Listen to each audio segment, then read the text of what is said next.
7 kesalahan bikin hidup kurang berkah. Nomor 3 paling sering dilakukan.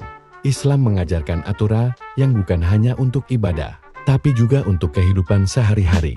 Beberapa larangan ini sering dianggap sepele, padahal bisa berdampak besar pada hidup kita.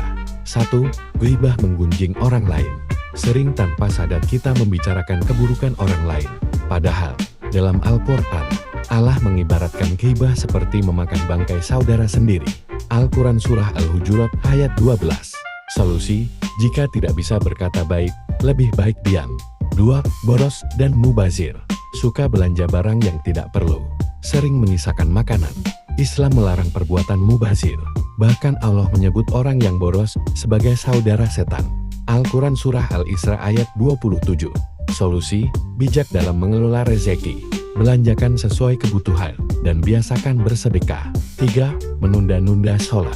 Kadang kita sibuk kerja, atau main HP, sampai sholat ditunda. Padahal, sholat adalah amalan pertama yang akan dihisap di akhirat. Hadis riwayat Tirmidzi. Solusi, jadikan sholat prioritas utama dalam jadwal harian. 4. Berkata kasar dan menyakiti orang lain. Lisan kita bisa menjadi sumber dosa besar. Rasulullah Shallallahu Alaihi Wasallam bersabda, barang siapa beriman kepada Allah dan hari akhir, hendaklah berkata baik atau diam. Hadis riwayat Bukhari dan Muslim. Solusi, biasakan berbicara dengan santun dan penuh hikmah. 5. Kriya pamer kebaikan. Saat ini banyak orang melakukan kebaikan hanya untuk dipuji di media sosial. Padahal, ria bisa menghapus pahala amal ibadah kita. Hadis riwayat Ahmad. Solusi, lakukan kebaikan dengan ikhlas, tanpa berharap pujian manusia. 6. Lupa mendoakan orang tua. Kesuksesan kita tidak lepas dari dua orang tua, tapi kadang kita lupa mendoakan mereka, terutama yang sudah meninggal.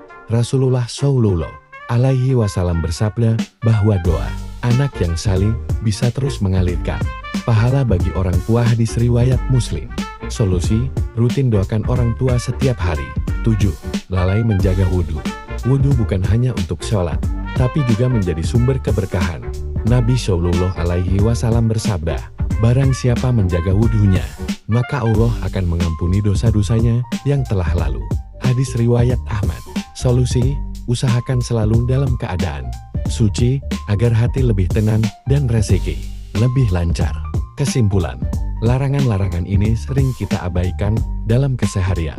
Yuk, mulai perbaiki sedikit demi sedikit, agar hidup lebih berkah dan penuh kebaikan.